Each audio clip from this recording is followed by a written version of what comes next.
I still remember the morning everything changed between my brother Mike and me. It was early May 2019, and the spring sun was casting long shadows across our family farm in rural Iowa. Mike stood at the edge of our cornfield, holding a tank sprayer filled with what he called the solution to all our problems. I knew better. The chemical inside that tank would destroy more than just the weeds he was targeting. Our farm had been in the family for 4 generations.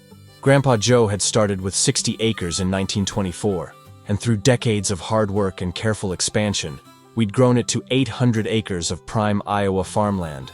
Mike and I had inherited it jointly after Dad passed 3 years earlier, along with the unspoken responsibility to keep the family legacy alive. But keeping a farm profitable in 2019 wasn't the same as it had been in Grandpa's time. Corporate agriculture was squeezing out family farms, commodity prices were volatile, and the pressure to maximize yields had never been greater. Mike felt that pressure more than I did. He was the older brother, the one who'd always been expected to take over. He lived and breathed farming in a way I never had. I'd spent 5 years studying agricultural science at Iowa State, before coming back to the farm. During those years, I'd learned about sustainable farming practices, soil health, and the long-term consequences of chemical dependency. Mike had learned farming the traditional way, from Dad and Grandpa, with the belief that bigger yields justified any means necessary. That morning, as I watched him prepare to spray a new chemical compound called NeoGrow-X on our north field, I felt a familiar knot forming in my stomach. We'd been having this argument for months. NeoGrow-X was supposed to increase corn yields by 30%, but it came with risks that Mike either didn't understand or chose to ignore. The sun climbed higher as we stood there, 2 brothers on opposite sides of a divide that had been growing wider every day. "Mike, we've been through this a dozen times," I said, watching him check the pressure gauge on the sprayer.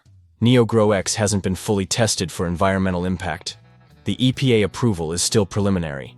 He didn't look up from his equipment. Mike had always been methodical about his farming, checking every connection, calibrating every setting. It was one of the things I admired about him, but that morning his precision felt ominous.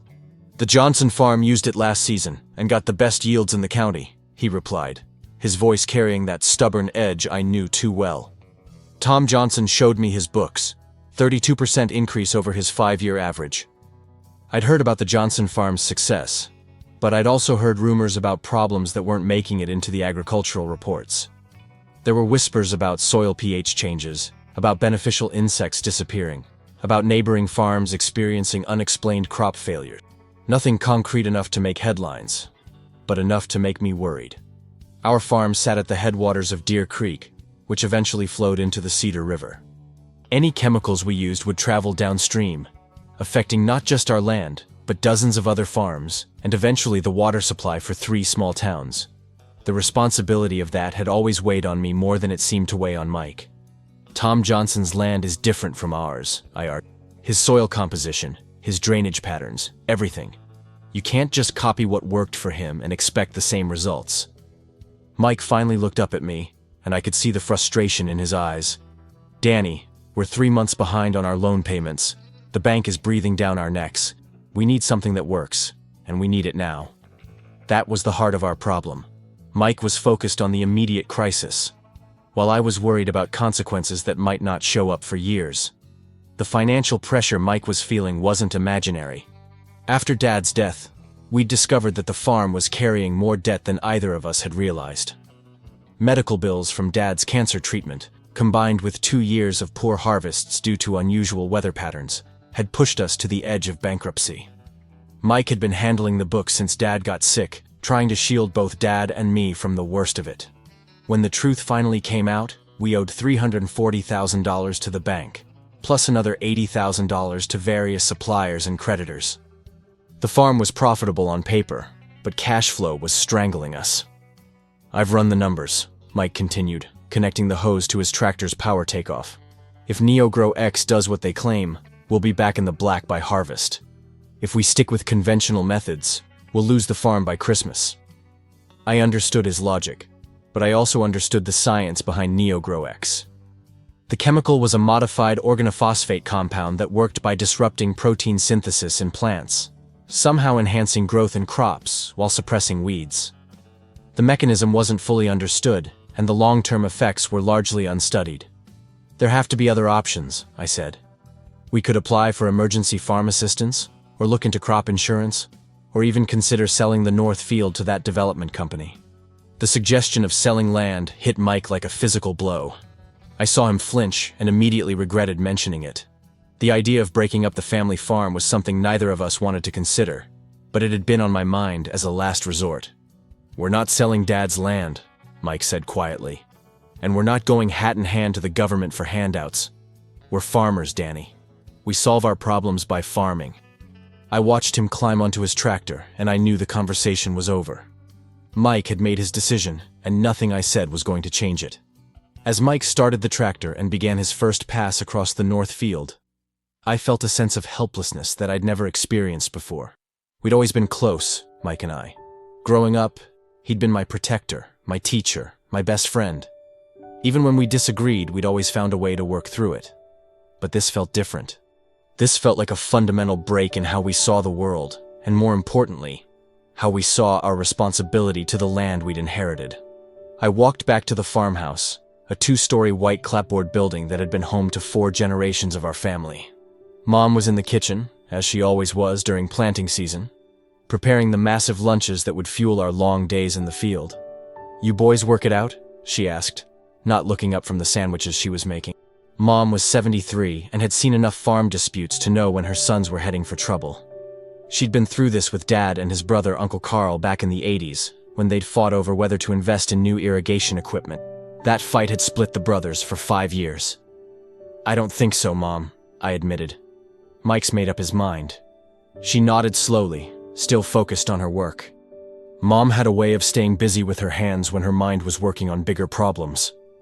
"Your father always said that farming was about making hard choices," she said finally. "Sometimes you're right, sometimes you're wrong, but you have to live with the consequences either way." I poured myself a cup of coffee and sat at the kitchen table where I'd eaten thousands of meals over the years. Through the window, I could see Mike's tractor moving systematically across the field, leaving a fine mist in its wake. The next 3 weeks passed in an uncomfortable tension. Mike and I worked together on the daily tasks of running the farm, but we didn't talk about the chemical treatment. He'd completed the application on 200 acres of our best cornland, and now we waited to see the results. Initially, everything looked promising. The corn in the treated field emerged faster and grew more vigorously than I'd ever seen. By early June, the plants were noticeably taller and greener than the corn in our untreated fields. Mike walked through that field every morning and evening, measuring growth rates and taking photos to document the success. "Look at this," he said one evening, showing me his notebook filled with measurements. 14 inches of growth in 10 days. That's almost double the normal rate. I had to admit the results were impressive. The corn was not only growing faster, but it looked healthier too. The leaves were a deep, rich green, and the stalks were thick and strong. If the trend continued, we might actually achieve the 30% yield increase that NeoGrow-X promised. But I was also noticing other changes that Mike either hadn't seen or was choosing to ignore. The beneficial insects that normally populated our fields, bees, butterflies, ladybugs, seemed to be avoiding the treated area. When I mentioned this to Mike, he dismissed it as coincidental. "Insect populations fluctuate naturally," he said. "Just because you don't see as many this week doesn't mean anything's wrong." I started keeping my own notebook, documenting the differences I observed between the treated and untreated areas. The contrast was becoming more pronounced each day. While the corn was thriving, the ecosystem around it seemed to be quietly dying. Our neighbor to the east, Mrs. Henderson, stopped by one afternoon with a complaint that made my stomach drop. Mrs. Henderson was 86 years old and had lived on the farm adjacent to ours for more than 60 years. She'd known our family since before Mike and I were born, and she'd never been one to complain about normal farming activity. "Danny, I hate to bother you boys," she said, standing on our front porch with her sun hat clutched in her weathered hands. "But something's happened to my vegetable garden, and I think it might be connected to what you've been doing in that north field." My heart sank as she described the problem. Her tomato plants, which had been thriving just 2 weeks earlier, were showing signs of severe stress. The leaves were yellowing and dropping, and several plants had died completely. Her bean plants were similarly affected, and even her hardy pepper plants looked sickly. "The wind's been blowing from your field toward my garden most evenings," she explained. "I'm not saying you boys did anything wrong, but the timing seems mighty suspicious." I walked over to her property with her to see the damage firsthand.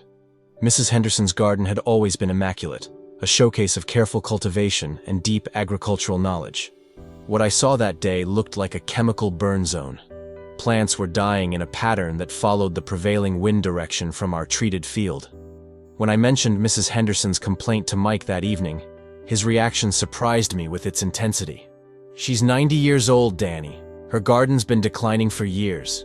This is just an excuse to blame us for problems she's been having anyway." I knew that wasn't true. I'd seen Mrs. Henderson's garden every year, and it had always been productive and healthy. But Mike was so invested in the success of his chemical treatment that he couldn't allow himself to consider that it might be causing problems. "What if she's right?" I asked. "What if the chemical is drifting off our property?" Mike's jaw tightened. "Then we'll deal with that if it becomes a real problem. Right now, all we know for sure is that our corn is doing better than it's ever done." Block 7. By mid-July, the situation had escalated beyond Mrs. Henderson's garden. 3 more neighbors had reported similar problems with their crops and gardens. The Kowalski farm to our south had lost an entire field of soybeans that showed the same yellowing and dying pattern we'd seen in Mrs. Henderson's vegetables. I'd been doing research on NeoGrow-X, digging deeper into the limited studies that had been published. What I found terrified me. The chemical appeared to have what scientists called persistence. It didn't break down quickly in soil or water, and it could accumulate in the food chain. More disturbing were the reports I found from test sites where NeoGrow-X had been used experimentally. In 3 different locations, researchers had documented what they termed ecosystem collapse within 6 months of application. Beneficial insects disappeared, soil microorganisms died off, and neighboring plants showed severe stress responses. When I brought this information to Mike, he barely looked at the research papers I'd printed out. "Internet studies," he said dismissively. "You can find research to support any position you want online. The fact is, our corn is heading for the best harvest we've ever had." He was right about the corn. The treated field was spectacular, with plants reaching heights I'd never seen and ears that looked like they'd been grown in a laboratory. But the cost of that success was becoming clearer every day. The creek that ran along the eastern edge of our property, which had always been clear and supported a healthy population of fish and aquatic insects, was starting to look different. The water had taken on a slightly greenish tint, and I hadn't seen a single fish jump in over a week. I contacted the county extension office to inquire about water testing, but the agent I spoke with told me that testing for NeoGrow-X required specialized equipment that wasn't available locally. "We'd have to send samples to the state lab," he explained. "That's a 2-week turnaround, and it costs about $500 per sample." Block 8. The breaking point came in early August. I was checking the irrigation system in our south field when I noticed something that made my blood run cold. A section of corn plants near the creek, about 50 yards from where we'd applied the NeoGrow-X, were showing the same signs of distress that our neighbors had reported in their crops. The chemical was moving, whether through groundwater, surface runoff, or some other mechanism. NeoGrow-X was spreading beyond the area where Mike had applied it. Our own untreated crops were beginning to show damage from the chemical we'd used to boost our yields. I immediately called Mike on his cell phone and asked him to meet me at the south field. When he arrived and saw what I was showing him, his face went pale.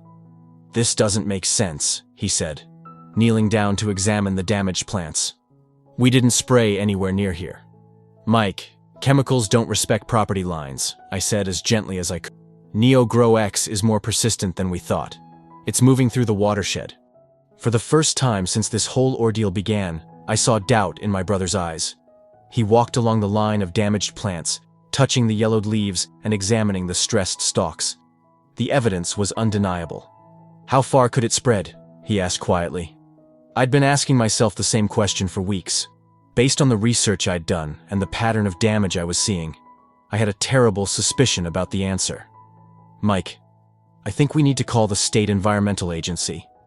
This could affect the entire watershed." He stood up slowly, and I could see the weight of realization settling on his shoulders.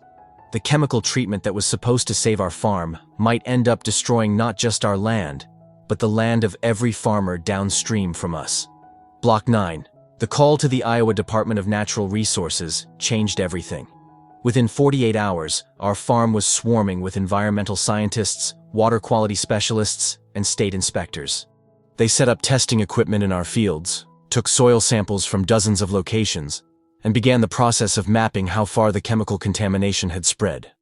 The lead investigator was Dr. Sarah Martinez, an environmental chemist from Iowa State University, who specialized in agricultural pollution. She was thorough, professional, and increasingly concerned as her tests revealed the scope of the problem. Gentlemen, what we're seeing here is unprecedented in my 15 years of studying agricultural chemicals, she told Mike and me during a meeting in our kitchen. NeoGrow-X appears to be far more persistent and mobile than the manufacturer's data suggested. The preliminary results were devastating. The chemical had contaminated soil and groundwater across more than 1,200 acres, including our entire farm and portions of 6 neighboring properties. Concentrations in Deer Creek were 40 times higher than the maximum allowable level for agricultural chemicals. "What does this mean for our crops?" Mike asked, though I think he already knew the answer. Dr. Martinez consulted her notes before responding. "Any crops grown on contaminated soil will be unmarketable. The USDA has strict limits on chemical residues in food products, and NeoGrow-X isn't approved for human consumption at these concentration levels." The room fell silent as the implications sank in. Our spectacular corn crop, the harvest that was supposed to save our farm, was worthless. Worse than worthless, it was a liability that we'd have to pay to dispose of safely. "How long before the contamination clears?" I asked. Dr. Martinez's expression told me I wasn't going to like the answer.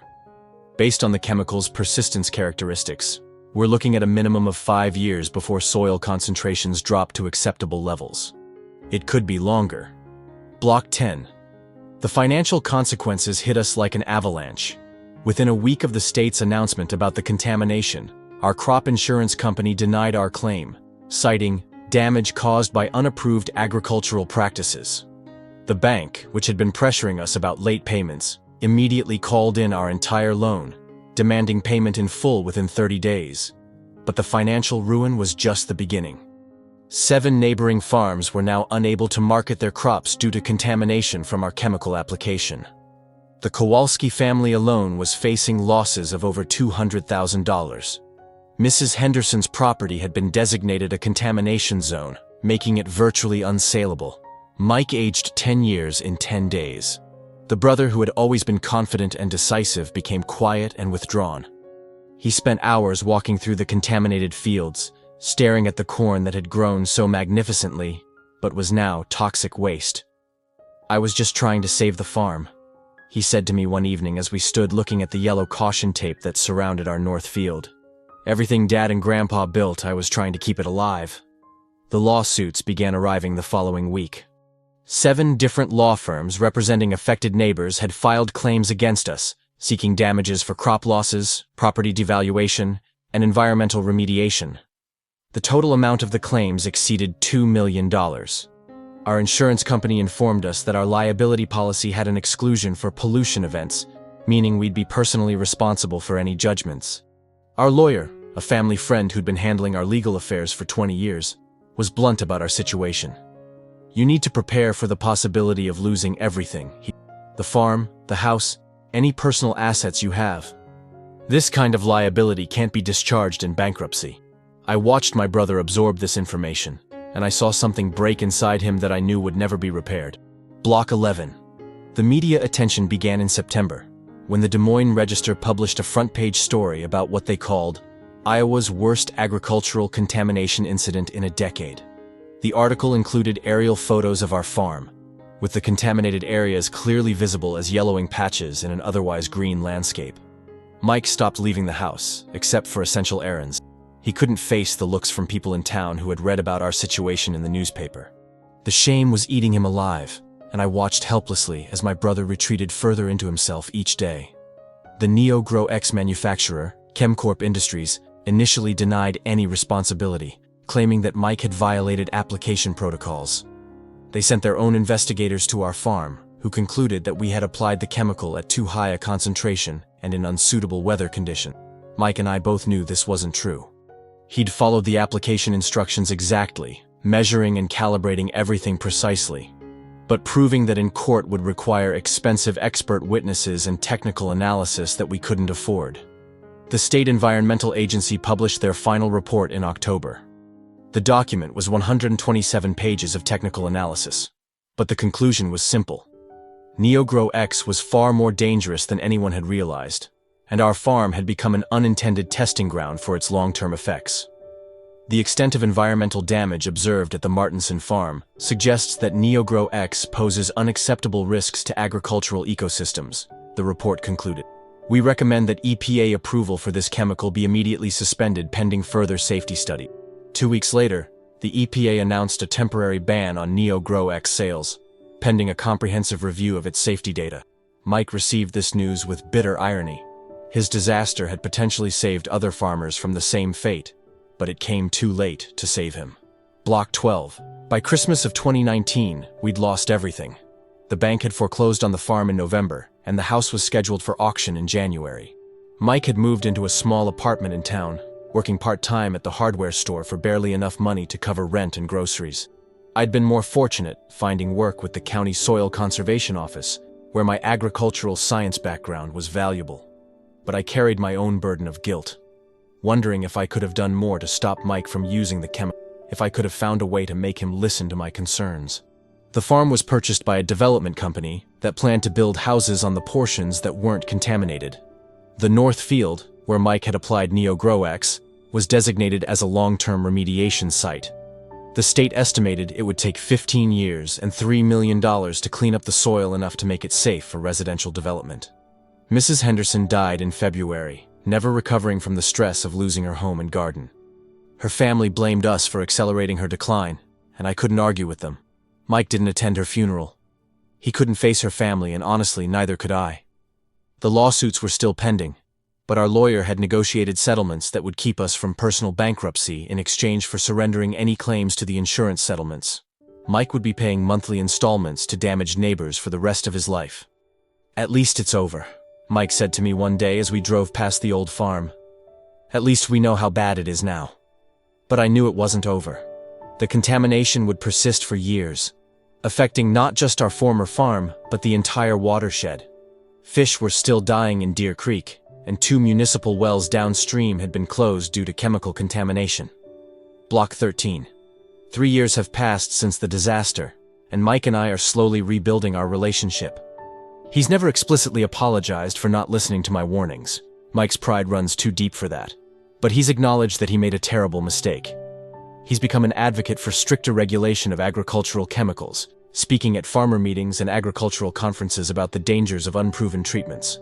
There's an irony in the fact that Mike, who was so eager to embrace new technology, has become one of its most vocal critics. "I trusted the wrong people," he told a group of farmers at a conference last month. "I let desperation override good judgment, and it cost me everything. Don't make the same mistake I did." I've continued working with the county, specializing in helping farmers transition to sustainable practices that don't rely heavily on chemical inputs. It's rewarding work, though every day I'm reminded of the environmental damage that can result from the pursuit of short-term profits. The contamination at our former farm is slowly decreasing, but cleanup efforts continue. Dr. Martinez published a research paper about the incident that has become required reading in agricultural science programs across the country. Our disaster has become a case study in the unintended consequences of chemical agriculture. Mike still struggles with depression and financial stress, but he's found purpose in his advocacy work. He's helped prevent 3 other farmers from using experimental chemicals that hadn't been fully tested, potentially saving them from experiencing their own version of our disaster.